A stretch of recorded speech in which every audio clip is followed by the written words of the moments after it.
Yooyyaa dhaggeeffattoota keenya Google kaampaaniin yookaan Google appilikeeshiniin wantoota guguddoo ajaa'ibsiisoo ta'an akka hojjetu ni beektuu? Hojiiwwan baay'ee ajaa'ibsiisoo Googiliin hojjetu keessaa muraasa isaanii qabadhee isiniif dhiyaadhee jira. Hordofaa.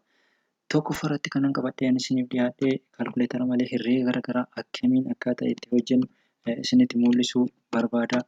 Akka amma argaa jirtan kana herreega barbaanne bifa kanaan hojjechuu ni dandeenya jechuudha. Lammaffaa irratti qabadhee kanan isiniif dhiyaadhee karansii yookaan jijjiirraa maallaqoota garaagaraa akkamiin akka isaan oolan baruu yoo barbaanne haala kanaan baruu ni dandeenya jechuudha. Har'a kunoo Itoophiyaa keessatti doolaarri tokko birrii 52 fi saantiima 83dhaan akka gurguramaa jiru nutti mul'isa jechuudha.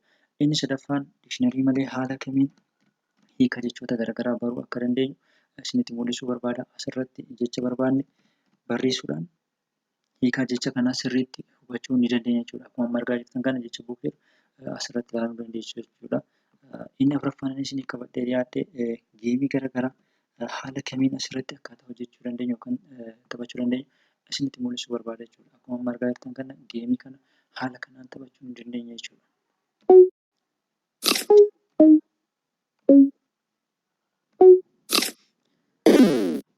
Inni afuraffaan ani isiniif qabadhee dhiyaadhe biyyoota garaagaraa teenyee sa'aatii yookaan yeroo baruu yoo barbaanne haala kanaan ilaaluu ni dandeenya jechuudha. Googilii irra teenyee akkuma amma argaa jirtan kana sa'aatiin Itoophiyaa keessatti 8:15 ta'ee jira. Inni dhumaa fi inni ja'affaan isiniif qabadhee dhiyaadhe dammaqsituu yookaan alarmii isa jennu haala kamiin guutuu dandeenya kan jedhu asirratti isinitti mul'isuu barbaada. Akkuma amma argaa jirtan kana sakandii 10 keessatti guutee jira jechuudha. Ilaallu waan ta'u.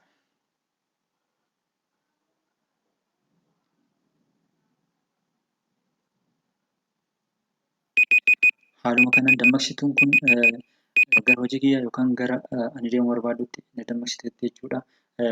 Viidiyoo kanaan wal fakkaatan hedduu isaanii akka isiniif hojjedhu yoo barbaaddan laayik, sheer gochuu hin dagatinaa. Galatooma.